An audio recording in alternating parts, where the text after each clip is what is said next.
I got faked out again. You got faked out twice.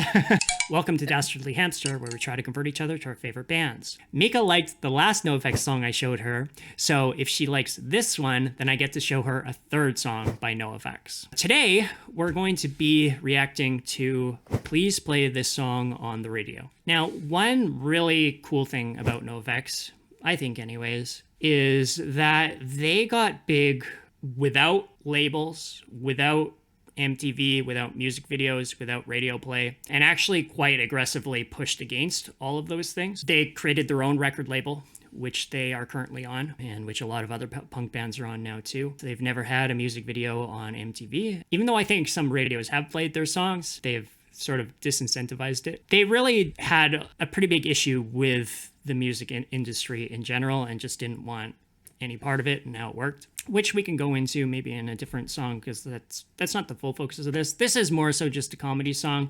It's kind of making fun of bands that just write music to get it on the radio.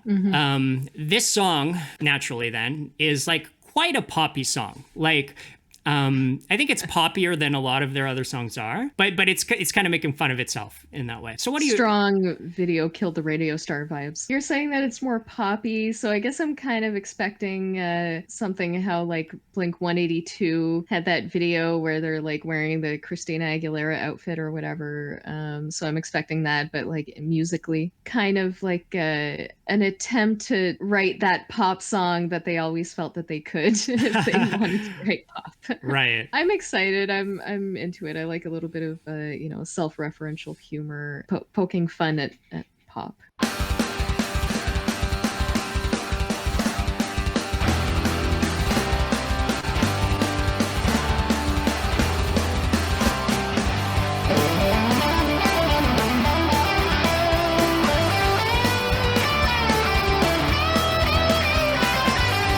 Wrote this song, it's not too short, it's not too long.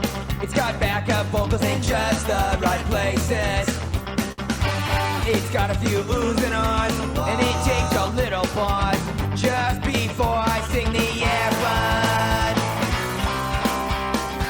F1. So I was expecting 80s or 90s pop sound. Okay. But it sounds more like a 50s pop sound, which 50s? is interesting. 50s? What? It sounds like a bunch of siblings picked up dad's band stuff that's been sitting in the basement too long and are trying to play his 50s music. That's interesting. I never got that vibe, but that... Sure. It sounds like things are a little bit out of tune. The drums are not quite in time. It's cute. It sounds like they're deliberately trying to sound like kids. Oh, yeah. Around. The start of it, like how it opens, it's like it just comes in and it's sort of like dan dan dan dan and the drums are like out of place. And like it's actually opens purposely sounding like really wrong. But then the solo starts. It's like, oh, okay, this sounds not too bad. I like the sort of like almost a baby voice when he's saying oohs and ahs, right. Which sort of gets the comedy across. And I do like that it sounds like he's trying to convert us to enjoying this song, which means that he is an honorary Dastardly Hamster. One thing I will say too is that even though they're going to repeat it more later, I want you to pay attention to how long the chorus is, the first chorus. It's actually only going to be 4 seconds. Please play this song on the radio. Almost every line is sung in time, and almost every verse ends in a rim. Only problem we had was writing enough words. But that's okay, because the chorus is coming up again now. Please play this song on the radio. Please play this song on the radio. So there where he was saying, please play this song on the radio, that was more 90s. Radio.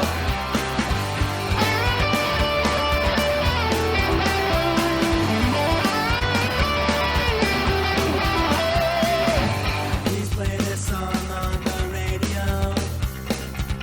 Please play this song on the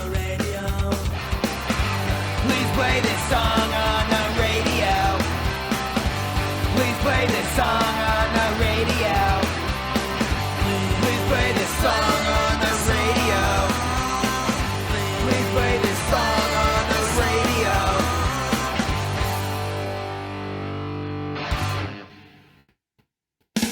Right about this time, some shithead will be drawing a fat.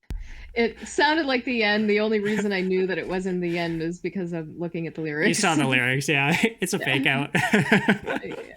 I like that. I appreciate that.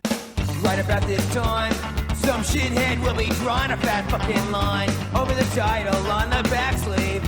What an asshole!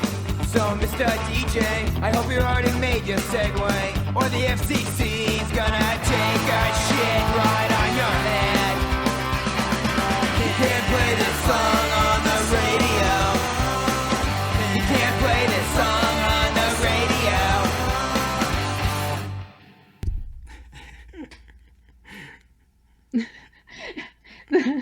The lyrics had them saying it one more time. Right, yeah, So yeah. I got faked out again. You got faked out twice.